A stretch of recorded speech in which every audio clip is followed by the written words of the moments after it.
Hello everyone. Tonight we are going to discover the history of yet another commodity, another element that has accompanied mankind for much of its history. And this one comes with a particular aura. It is very evocative. Gold. And I will tell you of other precious metals too, especially silver.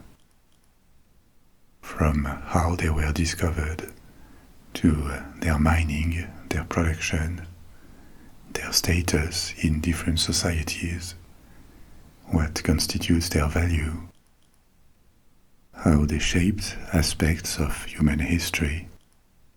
If you think of gold rushes, for example, and more, we have plenty of things to discuss. So please, make yourself comfortable. Let the tension go in your shoulders, and off we go. What comes to mind when we hear about gold is its shine, its rarity, and what it symbolizes. Gold is the symbol of wealth and power. And the first explanation that comes to mind to explain why it has such a high value, apart from its appearance, is its rarity. But how rare is gold exactly? If we consider planet Earth as a whole, probably way less rare than one would imagine, because gold is a rather heavy element. And in the formation process of our planet, it tended to sink towards the planet's core, together with other metals. Of course, gold is still rare in the planet's core in comparison with other metals such as iron. But geologists estimate that something around 99% of the planet's gold resides in its core, which makes it completely inaccessible. In total, that would be several billions of metric tons of gold, deep inside the planet. But between us and that gold, there are hundreds of miles of crust and mantle that are impossible to mine. The gold mankind has access to is the small portion that stayed near the surface, in the crust. In the Earth's crust, the concentration of gold is extremely small, 4 parts per billion. Said differently, it means that in average, in order to find 1 ounce of gold, that's about 28 grams, you need almost 8,000 tons of Earth's soil. That's like a small cargo ship worth of Earth to find 1 ounce. And that makes the mining of gold only viable in places where it is more concentrated, of course. Ore veins that are considered economically viable to exploit must have at least a concentration of 0.5 parts per million. That is to say, hundreds of times more than the average in the crust. Based on these estimates, there would be about 400 million metric tons of gold in the Earth's crust, but most of it in concentrations that are too low or buried too deep to be collected. And that's why out of these 400 million tons, humanity has mined, has retrieved a very small fraction, not even 1 million tons. The US Geological Survey estimates that throughout human history, around 200,000 metric tons have been mined. That's not even 0.1% of the gold in the crust. And however ancient gold mining is, about 2/3 of this gold has been mined since 1950. 2/3, which is telling about the efficiency of modern mining techniques and the size of gold mining operations since the 20th century. What has this gold become? Out of these 200,000 tons, about half would be in the form of jewelry. Around a third is in investment bars and coins, a lot of it in the reserves of central banks. The largest in the world, at more than 8,000 metric tons, are the US gold reserves.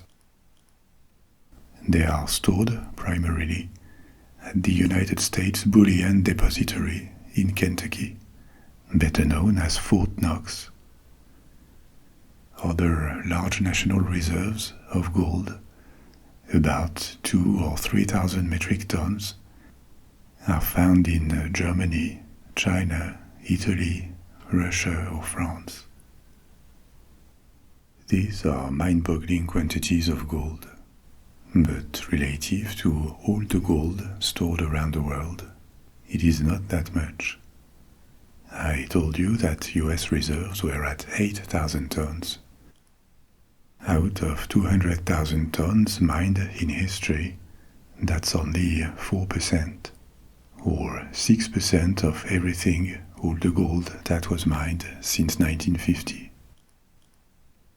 So the reality is that gold ownership is scattered around the world, and many individuals own some, even if it is just a ring, a piece of jewelry, or even some gold leaf on something. Or, and that's the third use of gold that accounts for about 10% of the world's stock. Gold is used in electronic devices, in many of them, including computers and smartphones, that use a tiny bit of gold in their components. But what makes gold so attractive and valuable? In order to understand it, we need to start exploring its history and some of its characteristics. And this means going back thousands of years into the past, at the very beginnings of metallurgy. Gold may be rare, but it was probably the first metal employed by humans, because contrary to most others, it can be found free or native in nature. That is to say, pure in its metallic form, not associated with other elements. This is no coincidence. It has to do with gold's chemical properties. You know its shine never fades, like silver's, for example. Gold doesn't rust because it does not react like other metals, especially with oxygen, to form oxides. So, for that reason, it is not frequent, but nuggets of pure gold could be found very close to the surface, or in rivers. Its shine probably attracted people's attention, and as it is malleable and relatively easy to melt, its melting point is at 1100 degrees Celsius. That's less than iron at 1500. So it could be used to create artifacts early on in history.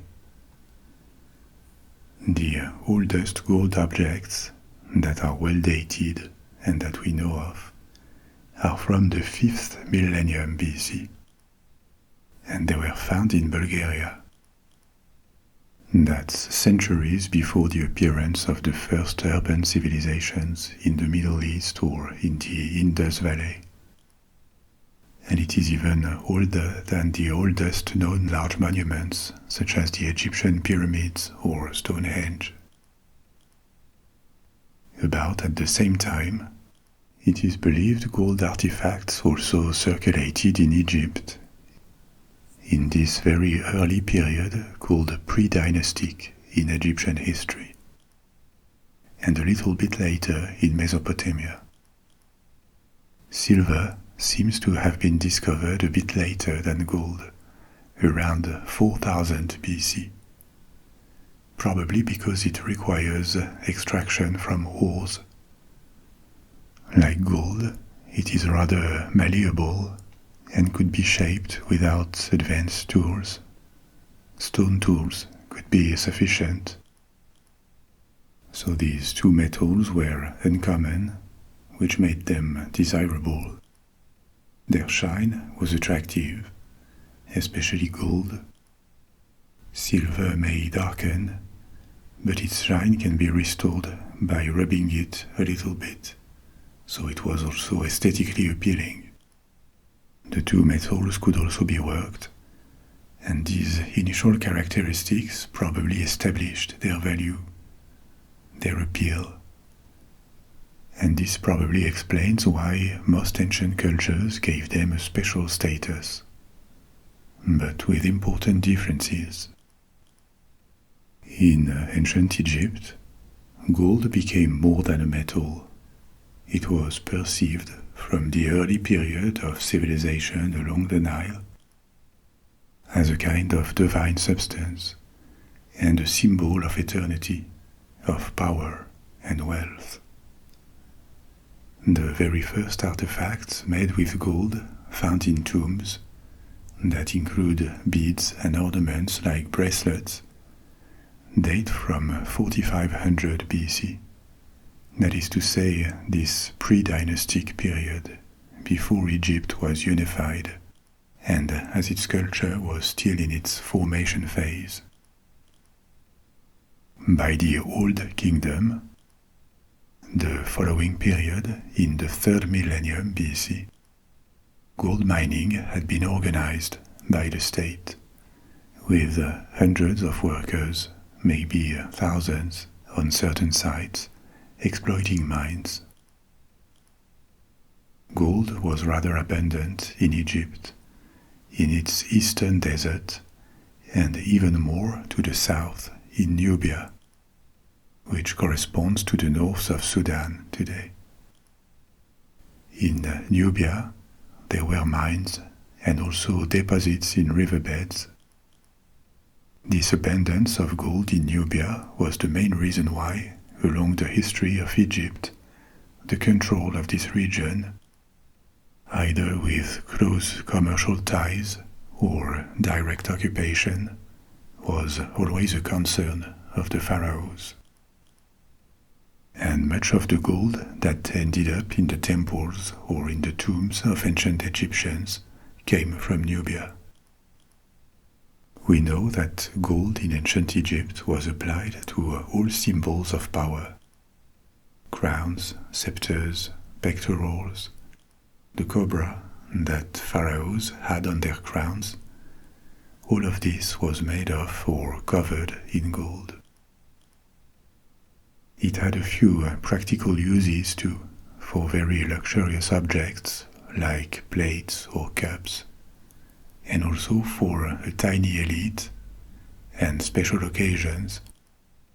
Gold powder could be occasionally used as makeup, as an ornament. Then there were uses in architecture and decoration, and here gold leaf was used. First on obelisks, which are these tall, slender monuments that end with a small pyramid on top. This top could be covered in gold leaf, or in electrum, an alloy of gold and silver, to make it shiny. The doors of temples and their interiors could be covered in gold leaf too, and the effect was probably striking when sunlight entered, or when they reflected the flames of torches and braziers. And finally, the most famous use of gold was for funerary practices. Gold was central to burial rituals of the wealthy and powerful, and it was used in large quantities, The best documented example of this that we know of is the tomb of Tutankhamun, discovered almost untouched in the 1920s. Tutankhamun was not even an important pharaoh. He died young and was probably almost powerless in the hands of ministers and priests. And yet, there were hundreds of gold ornaments in his tomb and on his mummy. Just his mask weighed 10 kilograms, that's about 20 pounds of pure gold. It tells us of the quantity of gold the Egyptians had access to, but also of the symbolic value they attached to it, beyond its monetary value. So the supply of gold remained a constant preoccupation along Egyptian history.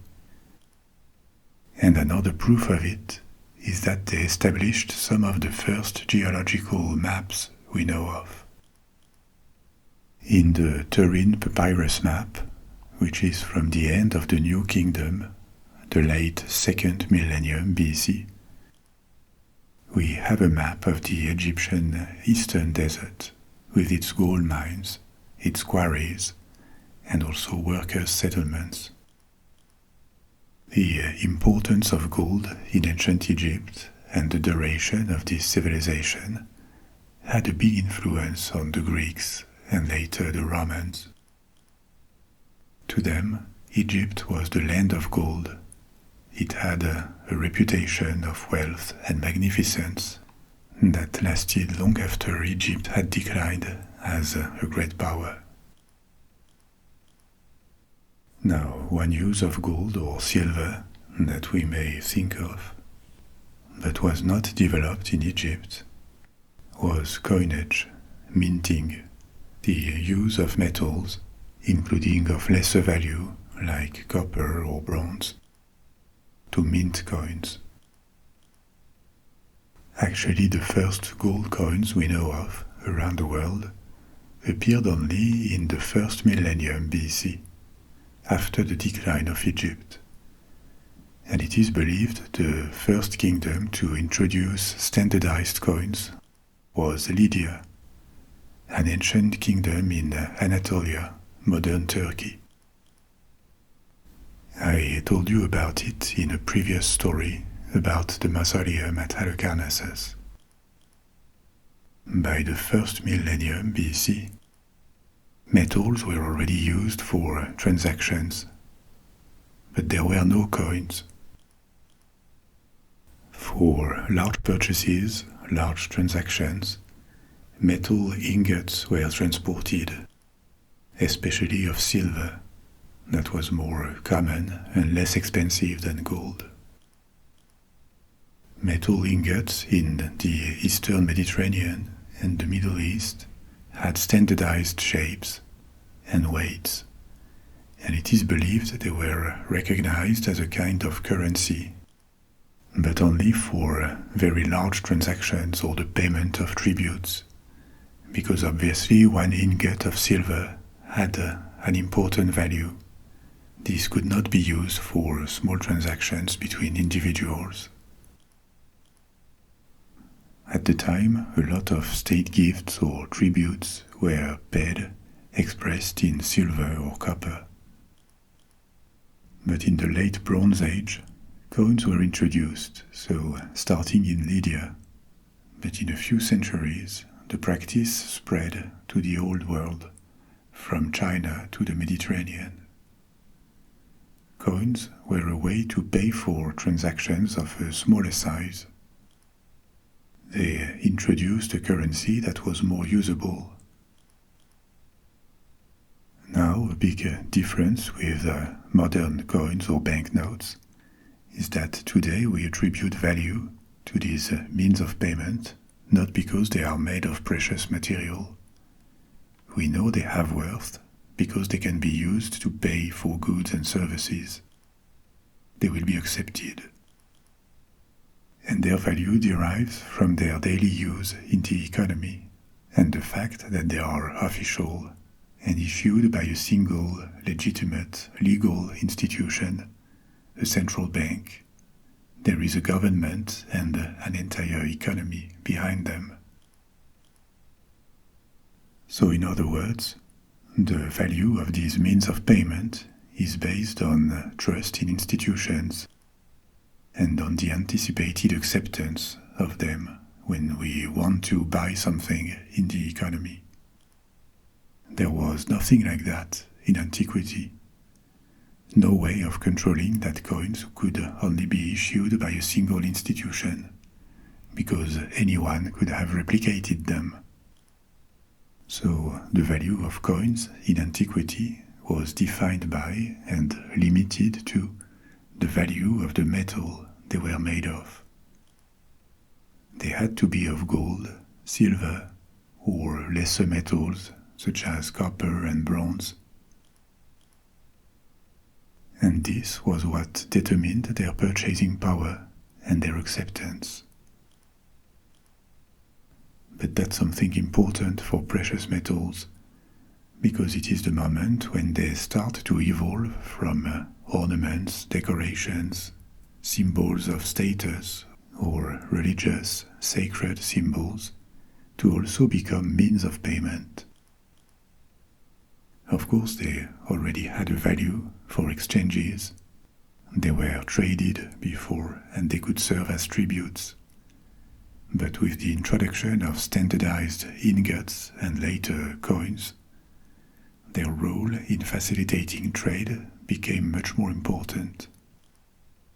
And states understood that in the first millennium BC. All the more that this was a period when trade between different parts of the world began to take off. The Silk Road opened, connecting China to the Mediterranean, and influencing everything on its path. India traded with the Persian Empire and China. The Phoenicians and the Greeks acted as go-betweens, intermediaries around the Mediterranean, developing international trade. So it is logical that coinage and this amplified role assigned to gold and silver appeared at the time. The oldest coin factory that produced bronze coins was excavated in China. It dates from the 7th and 6th centuries BC in the province of Henan in central China. But for trade to run smoothly, it was necessary to standardize the means of payment, and that was a problem with these early coins from Lydia. They were made of electrum, this gold and silver alloy, but the percentage of each metal was not consistent between different batches of coins, so their value was uncertain, and it hampered their development. The first gold coins with standardized weight and purity were issued under King Croesus, the king of Lydia in the 6th century BC. This gave people trust in the quality and quantity of gold in each coin. These coins were very convenient for merchants and governments, and this standardization inspired the Greeks and the Persians, the Achaemenid Empire, to do the same and create theirs. In Greek historiography, Croesus became associated with great wealth because on top of having a prosperous kingdom, he had access to important gold deposits in Anatolia, especially in a river, the Pactolus, that contained a lot of natural electrum, way more than what the Greeks had. It didn't save Lydia, though, because it ended up conquered and annexed by the Persian Empire. After his conquest of Lydia and victory over Croesus, the Persian Emperor, Cyrus the Great, introduced the first coins to his empire, replicating what was done in Lydia. And that was important because the Achaemenid Empire was by far the largest state on earth at the time. It was at a meeting point between China, India, and the Mediterranean, the more advanced parts of the world back then, and this contributed to further spread the use of gold and silver coins. There would be a lot to say about the history of coinage, obviously, and that could be a topic of its own. But let's bear in mind that for a long time, basically from the first millennium BC to almost modern times, and the rise of paper money and an international banking system, gold and silver were the main means of payment and the main standards for international trade. They greased the wheel of trade, which made gold in particular incredibly valuable and strategic for much of human history. For a long time, coins and banknotes issued by central banks had a value based on the right to convert them into a given quantity of gold or silver, something that has disappeared today. Since the 19th and 20th centuries, gold has retained its status as the precious metal of reference. It has remained very valuable, but it has lost this function as currency for trade it had centuries ago, and its function as counterpart to coins and banknotes. They are no longer exchangeable, convertible at the central bank. So nowadays, central banks retained gold reserves essentially as a way of diversifying their monetary reserves.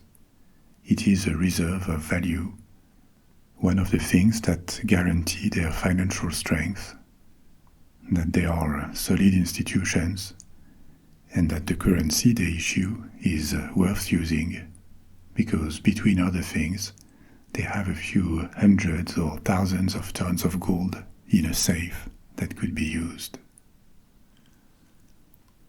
Now in antiquity, apart from Egypt, in Mesopotamia, in Phoenician cities, in Greece, in the Roman Empire, or in Persia, gold was also used in jewelry and as ornamentation, probably not as prominently as in Egypt, but it was still the metal of choice for royal ornaments and temples.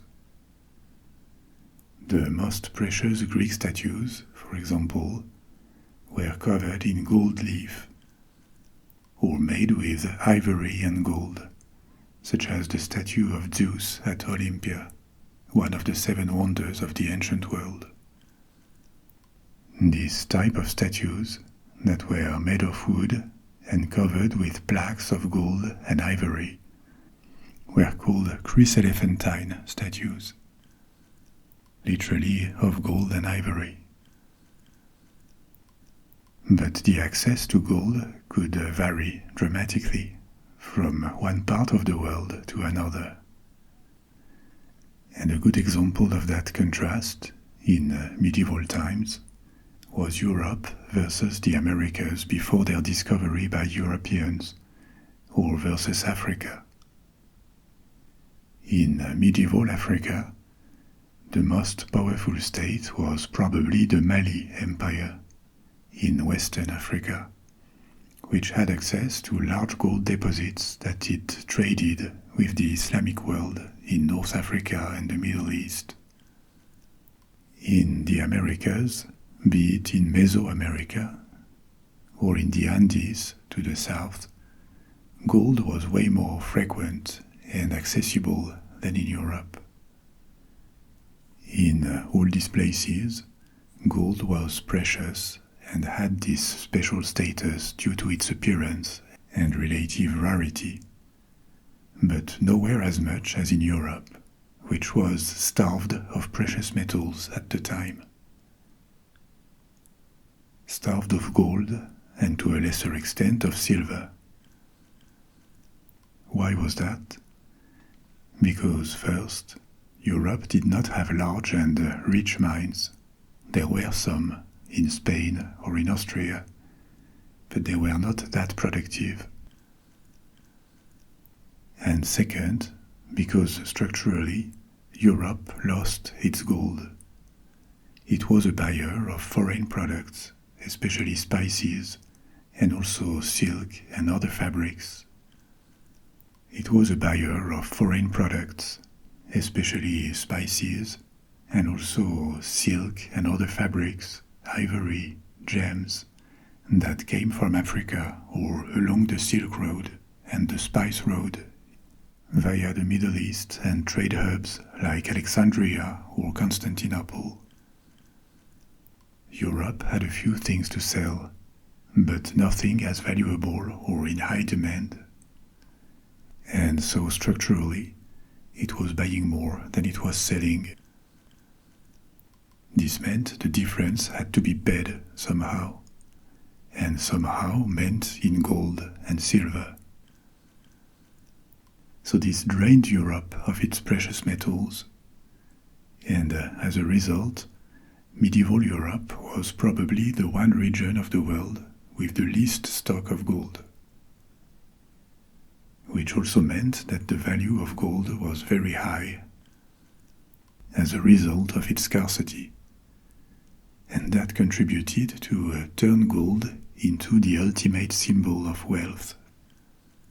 For Europeans of the Middle Ages and the early modern era. When they came into contact with pre-Columbian cultures of the Americas, where gold was appreciated but not the object of the same craze, the pre-Columbians could just not understand that the conquistadors were so greedy with gold and the thirst for gold they were showing. It made no sense to them.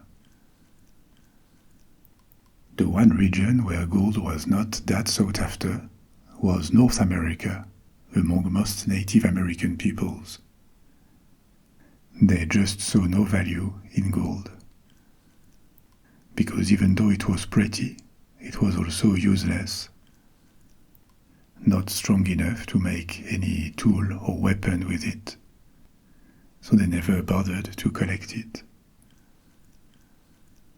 They saw much more value in materials that combined a particular appearance and an utility, like obsidian, for example, which is not that common, and that they would have chosen over gold without hesitation.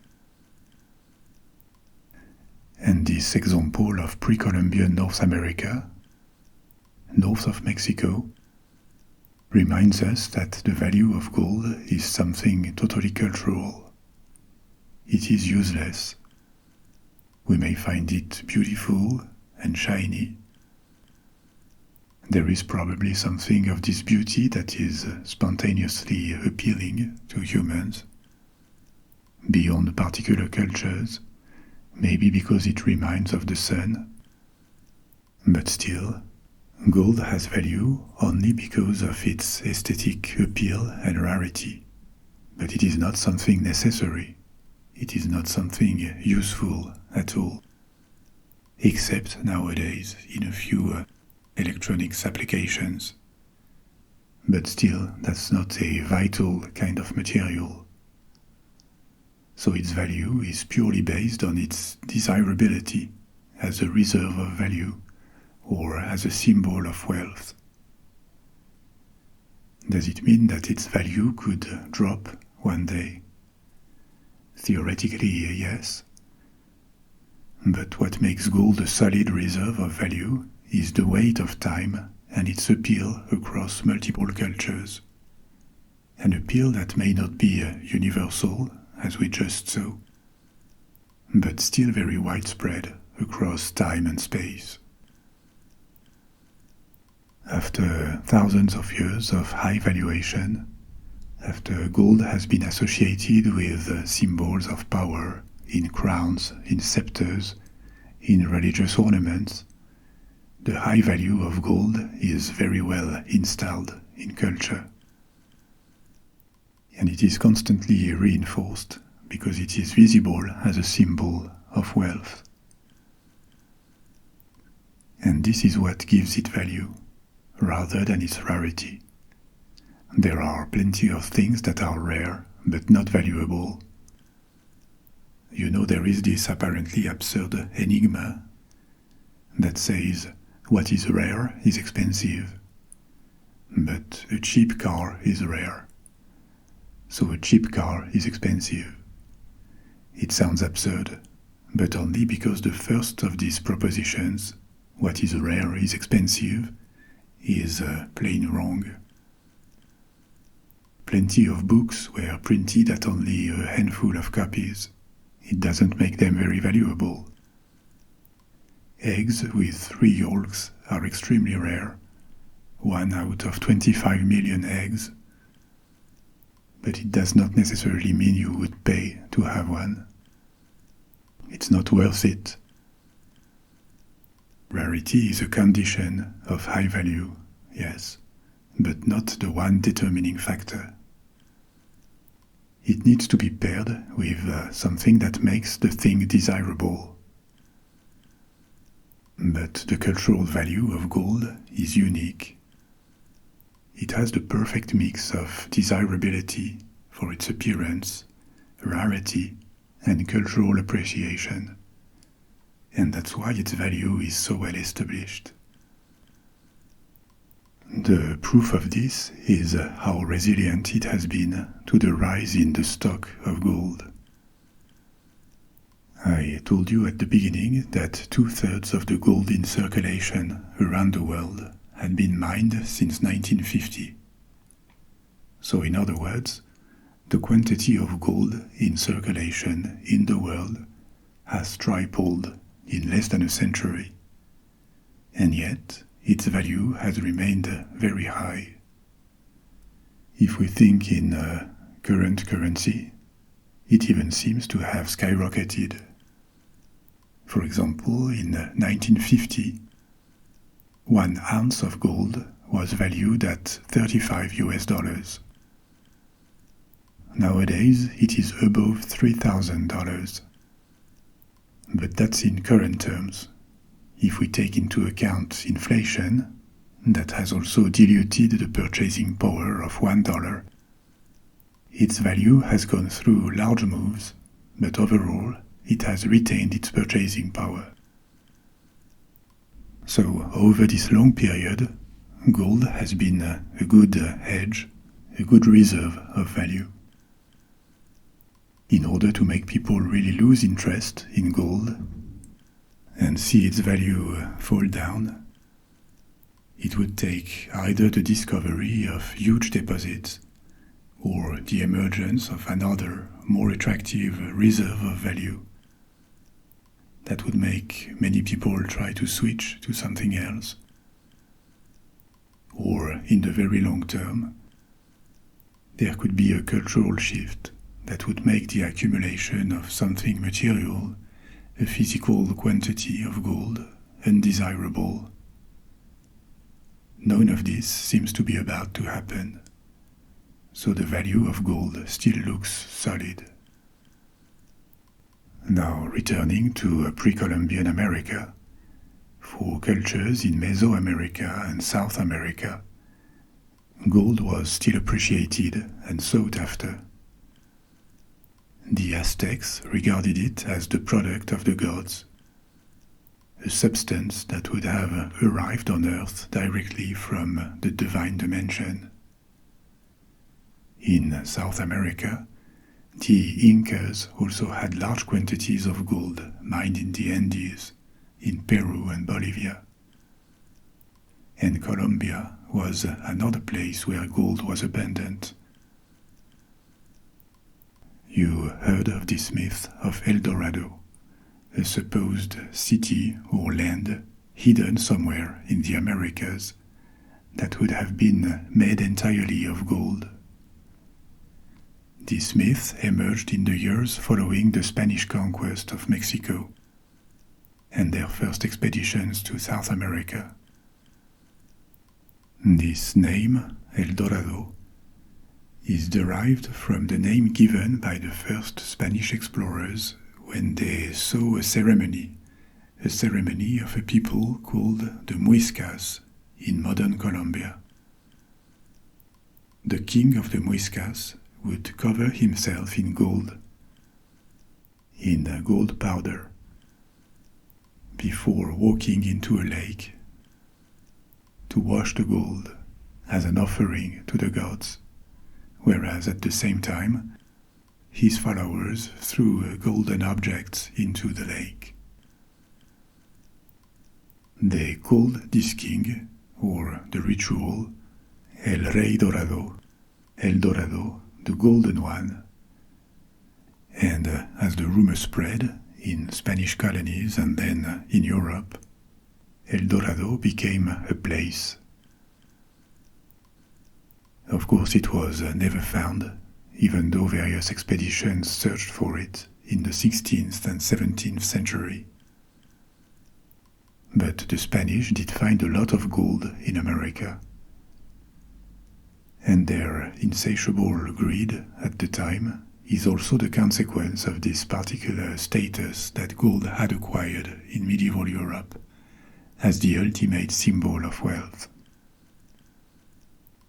In that respect, the conquest of Mexico and the quantity of gold seized there and sent to Spain was a huge success that was repeated in South America, with the Incas, or to a lesser extent in Colombia with the Muiscas. And the huge quantity of gold and silver that arrived in Spain in the 16th century, first the loot and then the product of mines, was also a game changer for Europe as a whole. From the place where gold was the scarcest in the world, Europe became the place where there was the biggest quantity. At the same time, the historical drain on European gold and silver due to trade with the rest of the world, what I told you about before, this disappeared.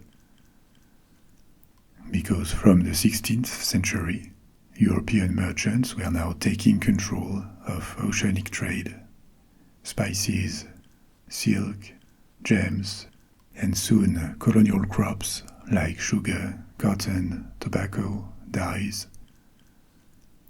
First the Portuguese, and then the Dutch, the English, the French, they took control of this trade. And after that came the Industrial Revolution. As a result of these changes, it was now Europe that sold more than it bought. All of this reversed gold flows and made Europe very gold-rich by the 18th and 19th centuries. All along these periods, another aspect of the appeal of gold, and one that lasted well into the 18th century, was this ancient discipline called alchemy. Alchemy was a broad tradition that existed since antiquity, from China to Europe, including the Islamic world or India. There were different approaches to it, different schools, and different understandings of what it was about. But their common thread is that alchemy was about the alteration, the transformation of certain materials into other materials. A common aim of alchemists was the transformation of what they called base metals, like lead, into noble metals, like gold. This is not the only thing alchemy was about. Other frequent goals included the creation of an elixir of immortality, or the creation of treatments called panaceas, treatments that could cure any disease. But the transformation, the transmutation of low-value metals into gold was often the main topic of experimentation by alchemists. Of course, they could not succeed, because gold is not the product of chemical reactions between molecules, like other substances can be. It is an element. And in order to turn an element into another, one would have to change its atomic structure, the number of protons inside its nucleus. This is something that requires to mobilize equipment and a quantity of energy that were completely out of reach of alchemists. But even though alchemy was never scientific, it was still a practice that led to experimentation and a questioning about what matter was. It is also alchemists of the Middle Ages that created the first laboratory techniques, and that's why it still played a role in the development of actual science, like for chemistry or medicine. Not really as a producer of knowledge, but as one of questioning and investigation techniques. But it is revealing that an esoterical practice had the making of gold as one of its main goals. It shows how difficult it is to look at gold as an element among others. It has such a strong symbolic and cultural charge that it becomes difficult to think of it as just a chemical element, among others. And this appeal of gold, its influence on history, was exemplified again in the 19th century with the multiplication of gold rushes around the world. A gold rush is the sudden discovery of gold that brings an onrush of miners or aspiring miners, sometimes from the other side of the world.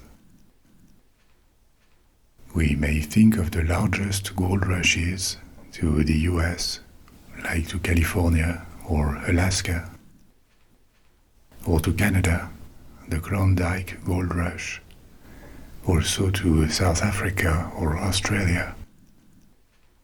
But there were many more, including in these same countries, and also to South America, to the Caribbean, or to New Zealand. The 19th century was the time of many of these, due to the accelerated geological exploration and the development of transportation and also information traveling faster than ever before, with steamships or the telegraph. A rush typically began with the discovery of what is called placer gold. That is to say, gold deposits found in a stream bed. These beds could be dry, and that was actually more convenient to mine a dry bed. Gold was found there because it had been taken away from a vein by erosion by the stream, and it had formed deposits that could be retrieved with light material, including by a single person filtering dirt or digging near the surface.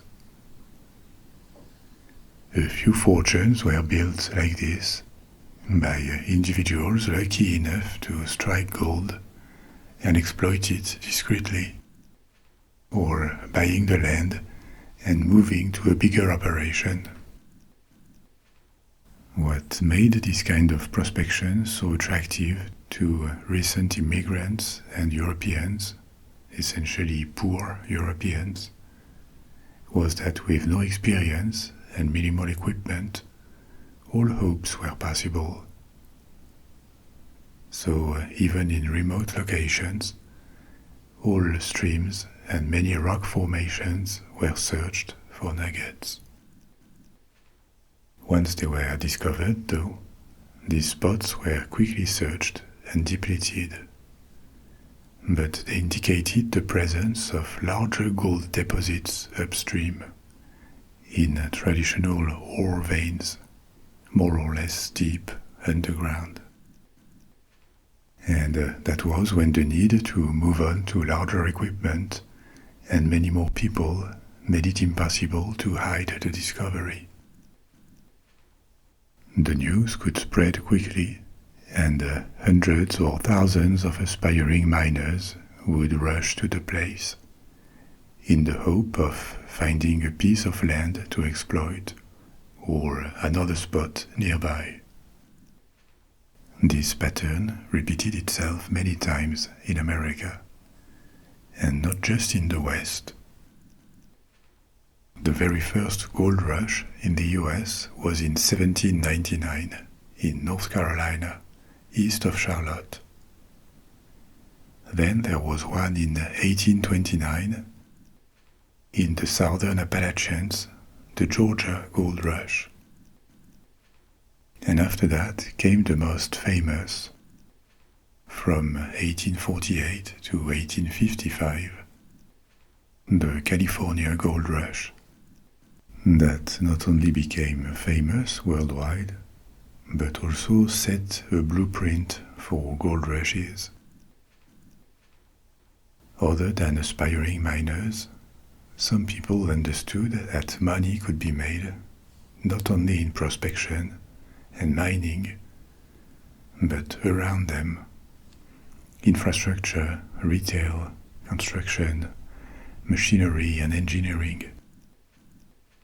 Even though these rushes were most of the time rather short-lived, they left traces and helped create infrastructures, roads, even railroads, ports. They helped develop an industry, create towns, that sometimes found ways of sustaining themselves after the boom, to reinvent themselves.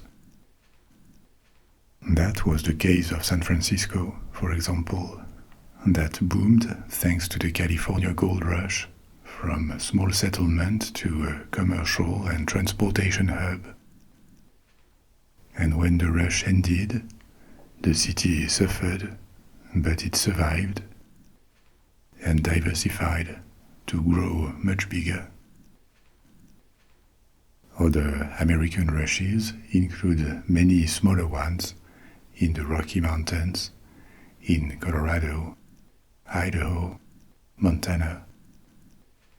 For a time, the northwest and northwestern Canada were also heavily prospected, until attention turned to Alaska, with several more rushes there in the 1890s.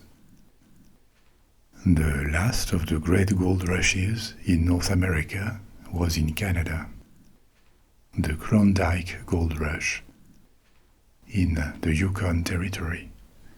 That's the Canadian territory that touches Alaska to the northwest.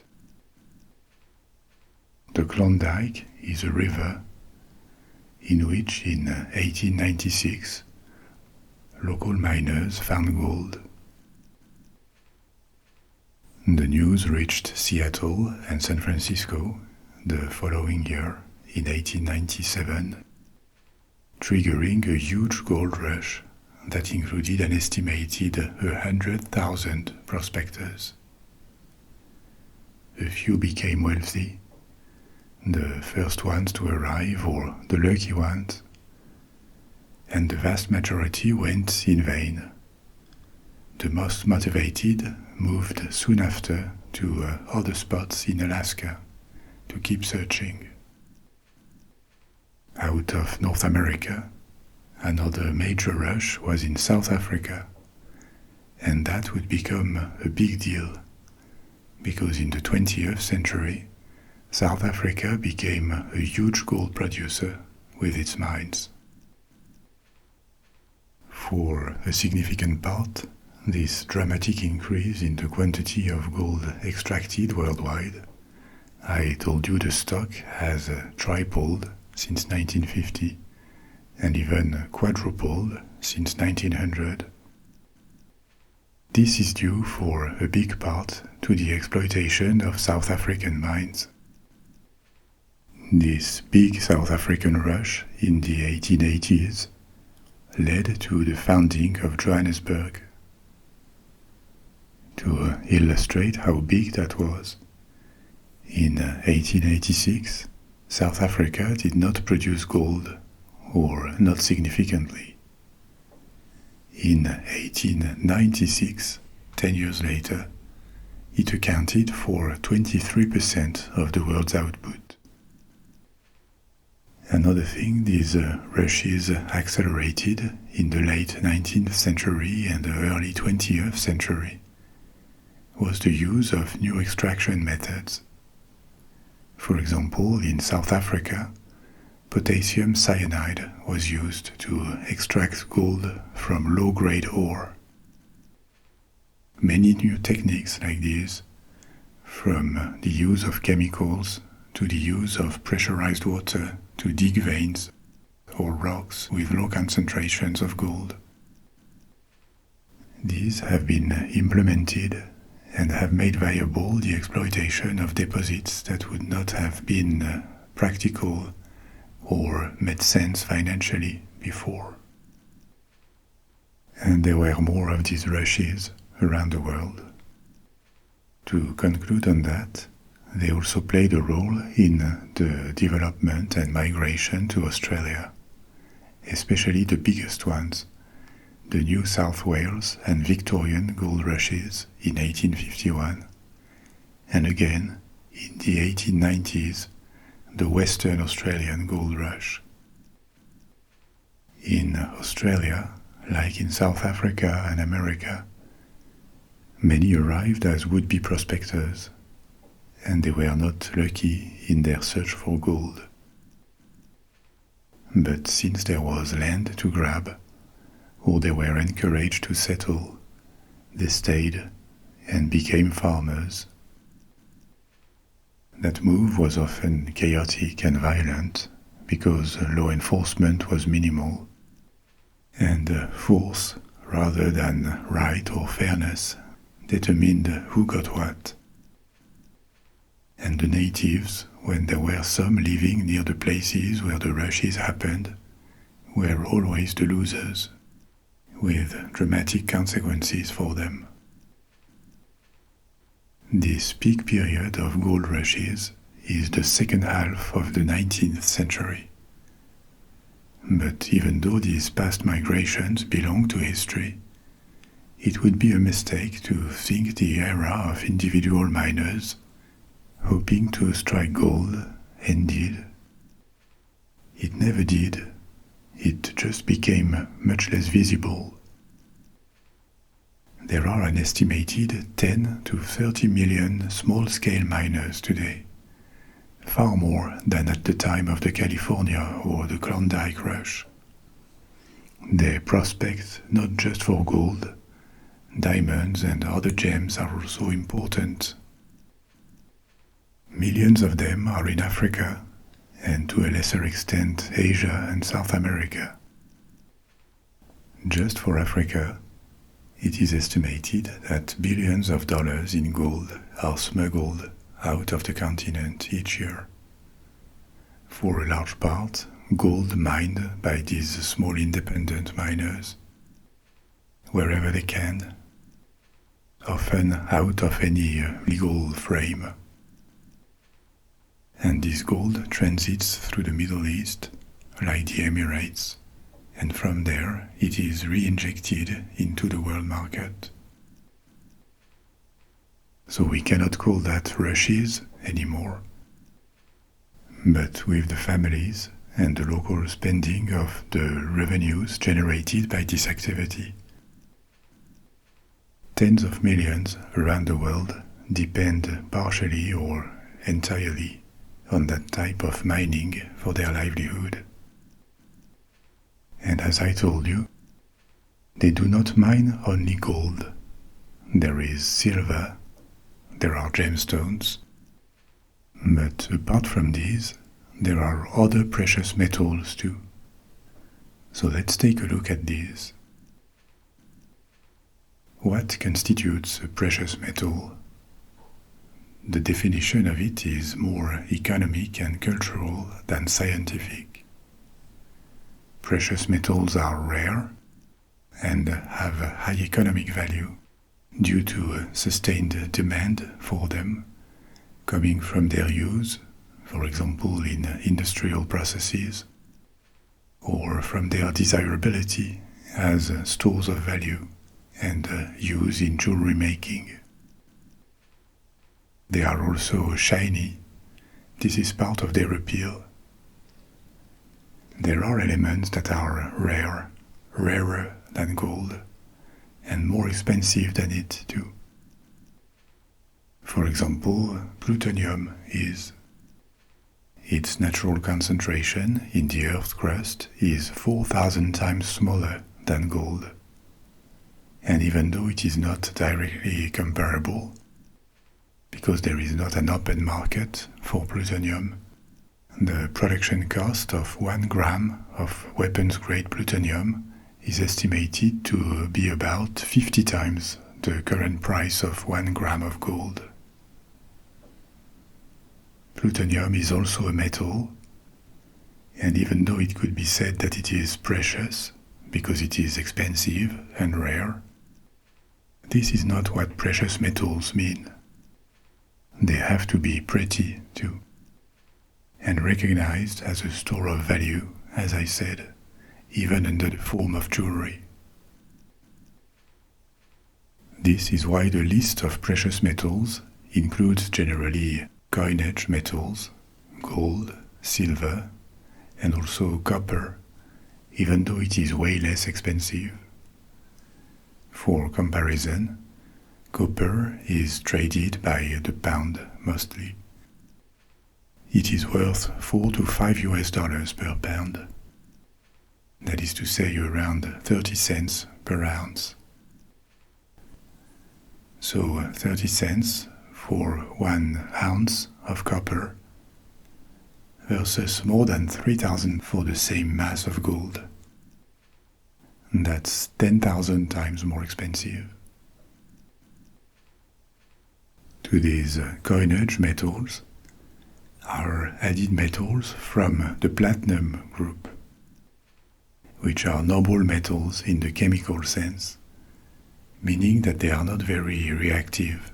They do not easily combine with other elements, and as a result of it, they are chemically stable and resistant to corrosion, oxidation, tarnishing, which are all consequences of chemical reactions. In this platinum group, we have metals that can also serve in jewelry and be more expensive than gold. Ruthenium, rhodium, osmium, iridium, and platinum.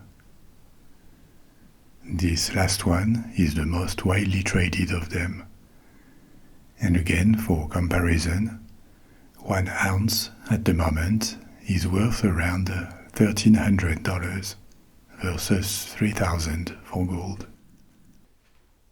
But there is more expensive, like rhodium, that costs more than $7,000 per ounce right now. It is unclear exactly when mankind started using platinum. Some has been found in Egyptian artifacts of the late period, the first millennium BC. But it is unclear whether or not the Egyptians had identified it as a different metal, because it was associated with gold and maybe they confused the two. Also, from the first millennium BC, there are a few examples of platinum artifacts made by a South American culture of Ecuador, the culture of La Tolita. In any case, platinum flew under the radar of most cultures around the world until the 18th century, when it was finally isolated, identified as a whitish shiny metal that for a time was called white gold. And from the 18th century, platinum has started its slow installation into the group of precious metals because it was found to be pretty, shiny, and rare. But this is still recent compared with the thousands of years of gold. And that's why, even though platinum is well known from the general public and recognized as precious, it doesn't have the aura of gold. I told you one that was really expensive was rhodium, also a noble metal, so also little reactive, and that's why it is often found as a free metal or as an alloy with other metals of the same group. They go well together, chemically speaking. Rhodium was discovered in 1803, and its high price comes from its crucial use as a catalyst, an element that favors chemical reactions, especially in catalytic converters in cars. It is also used in jewelry to plate white gold with a thin layer of rhodium to improve its appearance.